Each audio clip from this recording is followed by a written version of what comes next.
orang lain. Awas gitu. Iya. Bukan, padahal langsung dong. Halo. Kasih tahu deh. Mang aja. Wah, di dekat mana? Di dekat tubuh.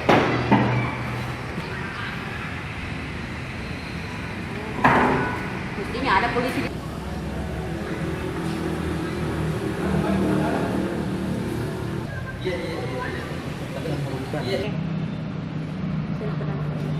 Ini hasil penangkapan tadi malam yang dilaksanakan pukul 11 malam oleh tim pemburu UKL Polres Palopo karena dalam sebulan ini banyak kejadian ributan antar kelompok yang dilakukan oleh anak-anak.